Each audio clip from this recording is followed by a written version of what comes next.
Welcome back. You're watching Live from Paris on France 24, and James Creedon is here with us in the studio now because it's time for Media Watch. Yes, Good to indeed. see you, James. Good evening. Now, Twitter, once hailed as a tool of freedom, really, and giving people the voice, particularly in the uprisings across the Arab world. Now, though, increasingly, people say it's being used as a tool of propaganda. I'm That's talking, right. of course, about the conflict in Gaza specifically. Indeed. We remember just a little over a year and a half ago, people saying this is the tool for every man to get his message out there. It's being used to bring people together for uprisings, etc. And now you can see a headline here, in fact, from that time, the Arab Spring, youth, freedom and the tools of technology. Everybody thought that Twitter was just great. And now you're seeing headlines such as this: Propaganda 2.0, why Israel and Hamas are fighting a war with rockets and tweets. So it's quite a different role that Twitter is playing, in part because, of course, it's not just propaganda online, from a year and a half ago. And we're seeing articles such as this one in the Melbourne Age. Twitter's take on war reporting is one of gleeful voyeurism, and some interesting quotes from that saying that Twitter built a cult following during the Arab Spring, but this event, i.e. the Gaza conflict, should be a turning point for even Twitter's most evangelical supporters to recognise official propaganda is quickly colonising social media.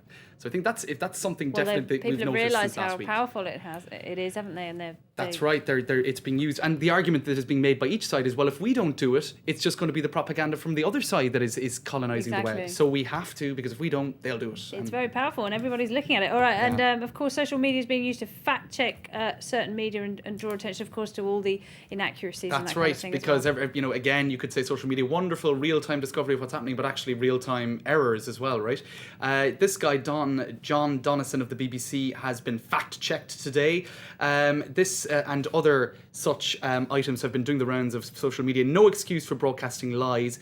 And you can see basically what happened was he broadcast a photo, or he retweeted a photo of a child who had died in Syria at the end of October, taking it to be a recent death in Gaza. Now you have websites such as this BBC Watch, which is monitoring the BBC coverage of Israel for accuracy and impartiality. The BBC, of course, is chartered to be completely impartial. It's not like Fox News or others. It has to be impartial. So all the more reason for, I suppose, them to take extra care. And this photo, which was a retweet. And John Donison did apologise for that, didn't he? That's right. That was a retweet by him. He was quickly called on it, and that's the original photo from Syria, and he apologised, saying a photo I retweeted from another journal yesterday showing children was not in Gaza.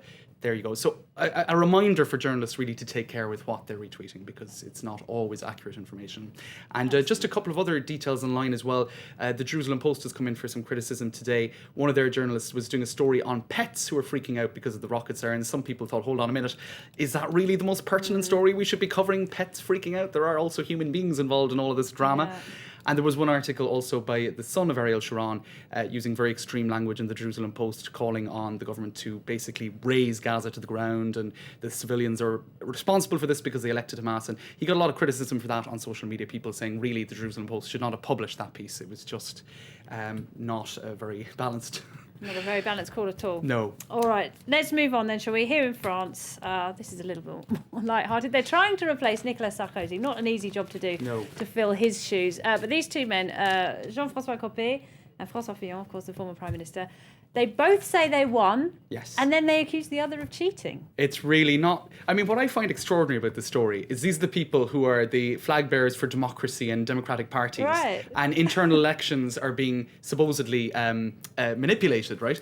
The front page of Le Monde today, as in every newspaper, chaos in the UMP party. Each side accusing the other of having falsified that election.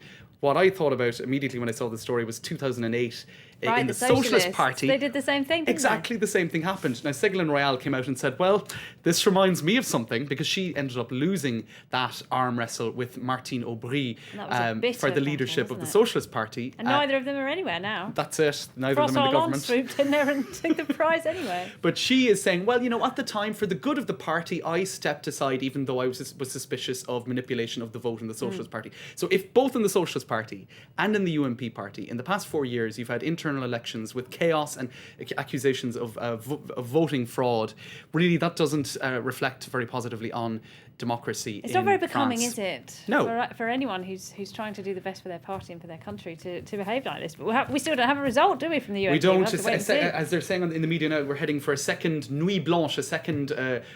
People are going to be up all night at the UNP headquarters, fretting. Absolutely. Now, I wanted to get to this because of some really violent scenes here in Paris yesterday. It was tear gas and all sorts going on. That's right. Let's roll these pictures, Laura. This is this was in the streets of Paris yesterday at an anti-gay marriage protest by a sort of quite a right-wing Catholic group who had their heavies basically on hand, who tear-gassed an equally outrageous group of feminist Topless protesters who decided they would come along and defend gay rights and stuff like that. I'm not sure really they were doing much help because they came along in the nude almost with all sorts of obscenities written on their body. On a chilly day. That's right. So in any case, what I think is particularly funny, even though that's not funny because it actually they were very extreme scenes, but what internet users have been doing with this, let's take a look online. Well, that's not funny. That's actually one of the stills. If we could just go to the computer, I'll show you some of the reaction. You have Yes, this is funny. Fillon and Copé, right? The whole thing is They now have two daddies. parental rights for gay couples. This yeah. is one of the big reasons why people are demonstrating. And now the UNP party has two dads because they couldn't choose between them. Mariage gay, isn't that cute?